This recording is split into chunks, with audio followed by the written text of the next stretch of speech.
तो भैया जी नमस्कार और स्वागत है हमारे इस नए कहानी में। हाँ तो भैया जी आज हमारे भैया जी ने हमसे कहा कि चलिए नितेश आज न प्रकृति से कुछ बातें करके आते हैं। तो फिर क्या निकल पड़े हम इस सफ़र पे। सबसे पहले तो अपने मामा जी के घर पे गए क्योंकि मामा जी के साथ ही निकलना था हम लोगों को, और आगे आप खुद ही देख लीजिए। तो वहाँ पे जाने में लगभग 30 से 35 मिनट लगे होंगे, मगर आप घबराइए नहीं, आपको ले चलते सिर्फ 30 सेकंड में।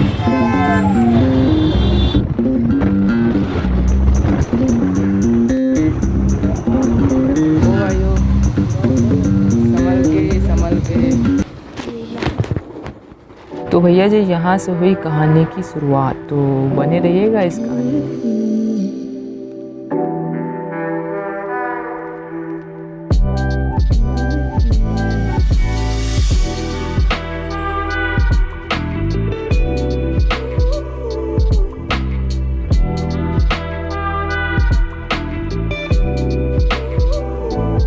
हाँ तो भैया जी पहुँचे अभी हम हाजलाट, और जैसा कि आज काफ़ी ज़्यादा धूप हो गया है। वैसे तो जब नहीं जाना था तो काफ़ी कम धूप था, और आज जाना है तो इतना तगड़ा वाला धूप है।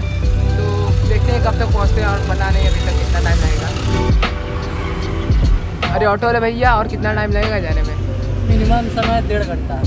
तो भैया जी 1.5 घंटे का समय सुनकर हमारा मन थोड़ा सा डगमगाया, पर हम सब वहाँ कब पहुँच गए ये पता भी नहीं चला। वो आप ही देख लीजिए।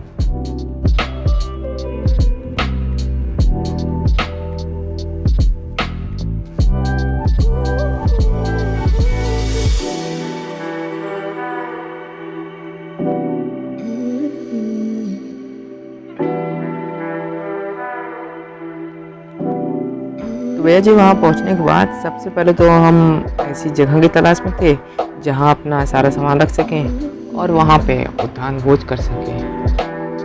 अरे वही पिकनिक। थोड़ा इधर उधर टहलने के बाद और कुछ देर घूमने के बाद आखिरकार हमें एक जगह मिल ही गया, और वहाँ पे हम लोग गए अपना सारा सामान रखें। बाकी गर्मी तो बहुत थी, धूप उतना नहीं, मगर उमस तो बहुत ही ज़्यादा था। वहाँ का नज़ारा कुछ अलग सा ही दिख रहा था। आसमान में सफ़ेद सफ़ेद बादल और पहाड़ियों पे हरे हरे पौधे और एक हल्की सी हवा। ये सब देखकर मेरे चेहरे पे एक हल्की सी स्माइल आई, और इस सफ़र में और आगे बढ़ने की उत्सुकता अंदर से जागी।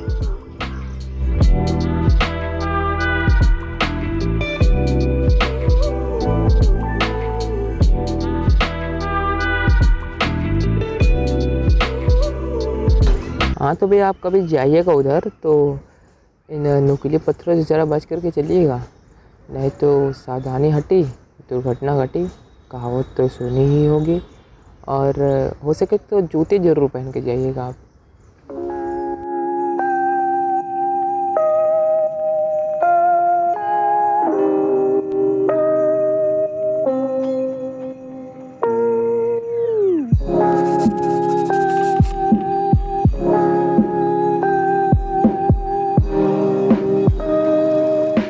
खैर इस सफ़र का मज़ा मंजिल तक पहुंचने के बाद ही था, क्योंकि किसी भी सफ़र पर जब आप निकलते हैं तो मंजिल तक पहुंचे बिना ही वापस आना मतलब वो सफ़र नहीं रहा फिर। हालांकि ये आसान तो नहीं था, क्योंकि एक सीधा रास्ता तो था नहीं यहाँ पे, और पत्थरों को ऊपर से उछल कूद कर और चढ़ कर जाना था, तो थोड़ा सा कठिन था।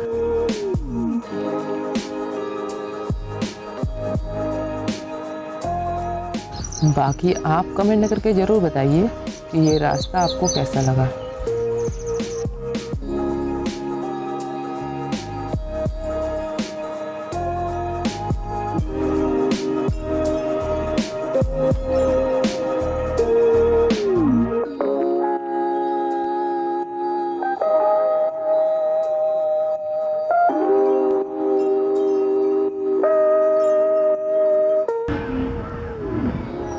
तो बहुत पसीना बहाने के बाद आखिरकार हम अपनी मंजिल तक पहुंच ही गए।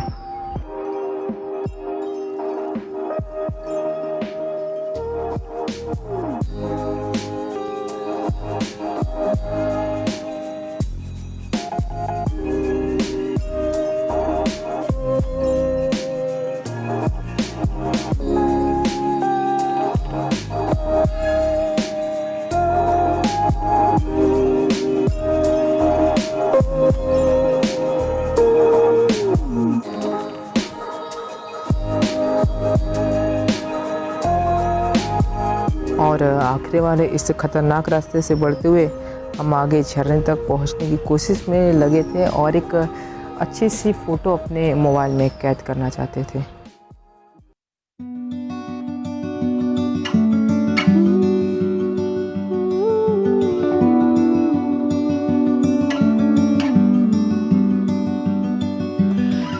जब मैंने इस झरने को देखा था तभी मेरा मन इस झरने के पीछे जाने को हुआ।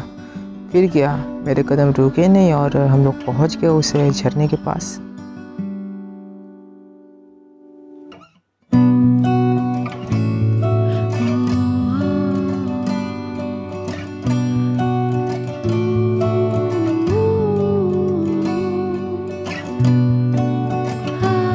अब बस जाना है तो इस झरने के पास, क्योंकि तभी तो हम आपको एक खूबसूरत सा व्यू दिखा पाएंगे।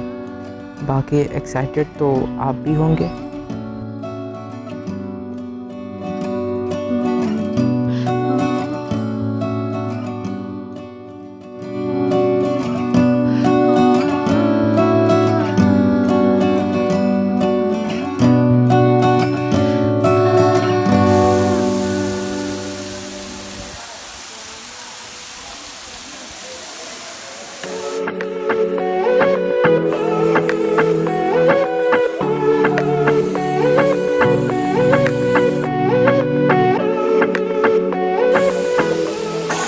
तो भैया जब हम झरने के पीछे काफ़ी नेक्स्ट लेवल का सीन है यहाँ पे।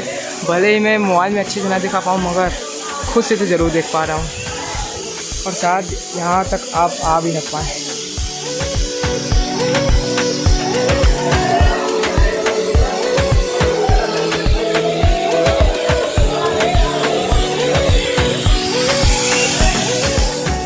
तो भैया जी आने को तो हम आ चुके थे यहाँ तक, मगर जागते वक्त काफ़ी डर सा लग रहा था क्योंकि ये पत्थर बहुत ही ज़्यादा फिसलन भरे थे।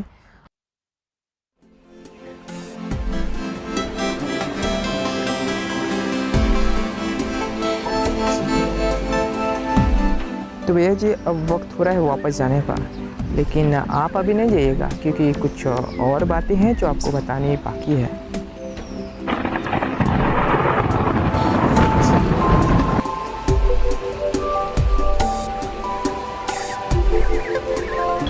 हाँ, तो हम भाग इसलिए रहे थे क्योंकि बहुत ही जल्द वहाँ ज़ोरों से बारिश होने वाली थी और आगे तो आप समझ ही गए होंगे।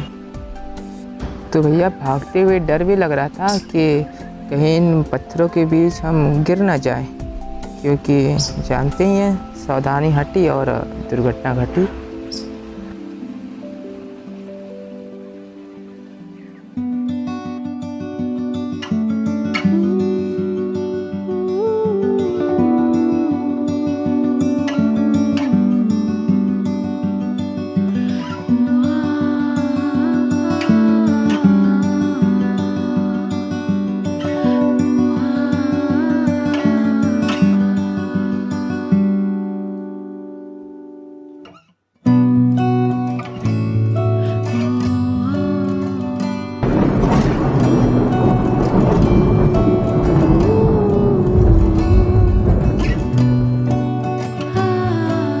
बारिश होने को आई थी और हम अभी तक आधे रास्ते तक पहुंचे थे और आगे क्या होगा।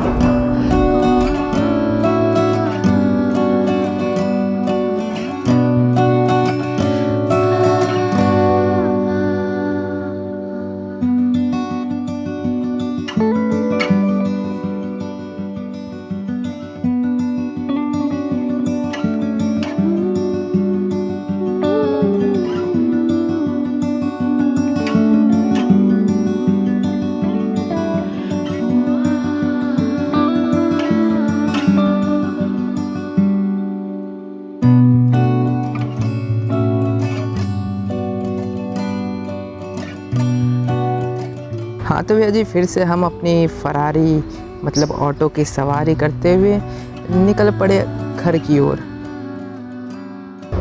जाते वक्त बैटरी की भी लग चुकी थी, हमारी तो लगी ही थी।